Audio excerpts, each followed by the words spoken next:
Pemain anyar Persib Bandung, Dion Mark, mulai menemukan kenyamanan bersama tim barunya. Bek muda tersebut mengaku kondisinya semakin baik setiap hari sejak bergabung dengan skuad Maung Bandung. Ia merasa proses adaptasinya berjalan lancar berkat sambutan hangat dari rekan-rekan satu tim. Sejak hari pertama datang, Dion langsung merasa diterima di ruang ganti. Saya merasa bagus dan merasa lebih baik setiap harinya.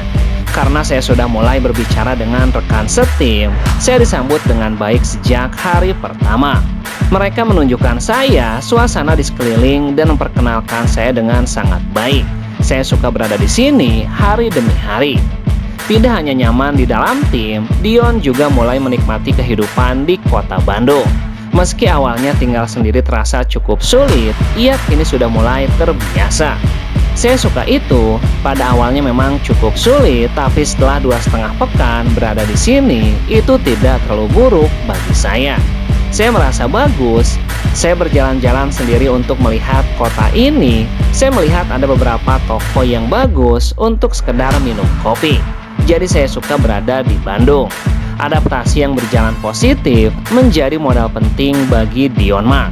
Ia pun berharap bisa terus berkembang dan memberikan kontribusi maksimal untuk Persib Bandung tuntasnya.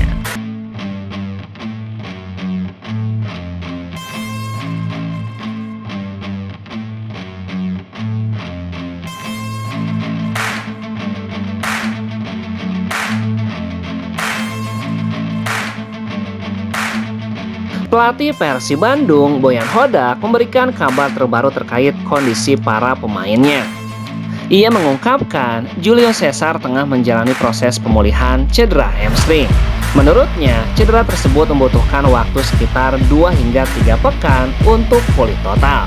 Saat ini proses pemulihannya sudah berjalan selama 1 pekan. Saya rasa untuk hal ini, dia mengalami cedera hamstring dan perlu hingga 3 pekan untuk pemulihan secara total. Sekarang saya pikir sudah 1 pekan, jadi mungkin sekitar 2 pekan lagi, baru ia bisa berlatih. Sementara itu kabar baik datang dari Beckham Putra. Boyan memastikan pemain muda tersebut siap dimainkan pada pertandingan leg kedua babak 16 besar ACL2. Beckham akan bermain, dia sudah pulih, dan kehadiran Beckham tentu menjadi tambahan tenaga bagi Persib untuk bisa membalikkan keadaan. Pelatih asal Kroasia itu pun berharap komposisi pemain yang ada bisa tampil maksimal di laga berikutnya tuntasnya.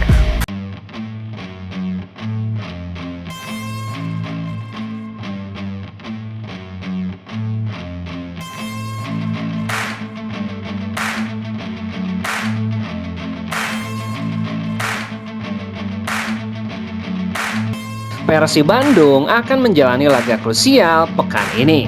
Laga hidup mati ini adalah penentuan langkah Persib selanjutnya di ajang ACL2. Perjalanan sulit menembus kemustahilan ini terjadi setelah Persib takluk 0-3 di leg pertama kontra Ratchaburi FC. Kekalahan itu membuat langkah Persib Bandung untuk lolos ke 8 besar cukup berat. Meski bermain di kandang pada leg kedua, Persib wajib menang telak 4-0 atau selisih 4 gol atas Ratchaburi. Pertandingan leg kedua Persib Bandung menghadapi Ratchaburi akan digelar di Stadion GBLA pada Rabu 18 Februari. Selain menentukan langkah Persib ke babak selanjutnya di ACL2, hasil akhir pertandingan nanti juga akan menentukan nasib salah satu pemain asing Persib Bandung, yakni Adam Saibek. Karena kiper asal Wallace ini hanya didaftarkan untuk ACL2. Sedangkan di Superliga, Adam Saibek telah dicoret untuk putaran kedua. Posisi Adam Saibek telah digantikan oleh kiper lokal sekaligus senior Imade Wirawan. Di skuad Persib Bandung, Adam Saibek memang kalah bersaing dengan Teja Paku Alam. Didatangkan pada awal musim, Adam hanya sekali dimainkan oleh pelatih Persib Boyan Hodak. Tentunya, jika Persib gagal lolos ke 8 besar, maka Adam Saibek pun dipastikan tidak akan lagi dimainkan oleh Persib Bandung. Dengan kondisi yang dialami, Adam Saibek tidak menutup kemungkinan akan dilepas atau dipinjamkan di musim depan. Namun jika dilihat dari kontrak, Adam Saibek bersama Persib Bandung masih terikat kontrak hingga 31 Mei 2027 tuntasnya.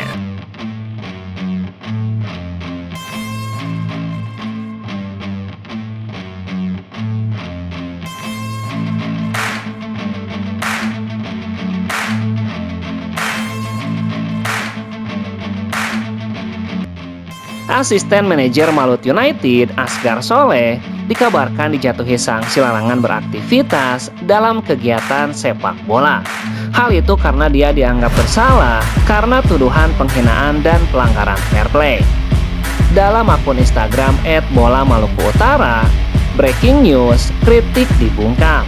Asgar Soleh disanksi setelah singgung mafia sepak bola, tulis akun tersebut. Asgar Soleh, asisten manajer Malut United, dijatuhi sanksi larangan beraktivitas dalam kegiatan sepak bola selama 3 bulan oleh Komdis PSSI setelah menjalani sidang. Dalam sidang itu dia dianggap bersalah karena telah menghina, ia juga mempertanyakan tuduhan penghinaan dan pelanggaran fair play, serta mempertanyakan siapa pihak yang melaporkan dirinya. Postingan tersebut dibuat usai laga Persib Bandung dan berisi kritik terhadap keputusan wasit yang dinilai kontroversial, termasuk penalti, penggunaan VAR, serta jalannya pertandingan. Kritik tersebut kemudian dinilai melanggar kode disiplin karena dianggap mendiskreditkan perangkat pertandingan dan merugikan integritas kompetisi. Namun banyak pihak menilai kritik terhadap pemimpinan wasit bukanlah hal baru dalam sepak bola Indonesia.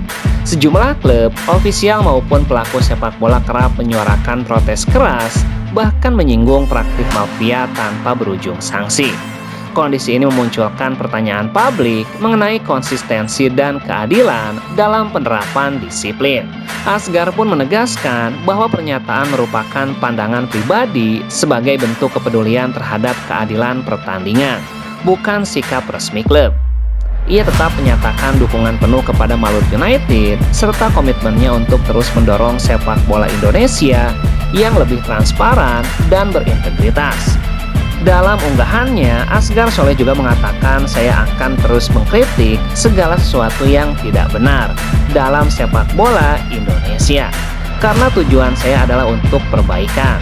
Kalau kritik dibungkam dengan hukuman dan denda, maka saya akan terus melawan dengan akal sehat," tuntasnya.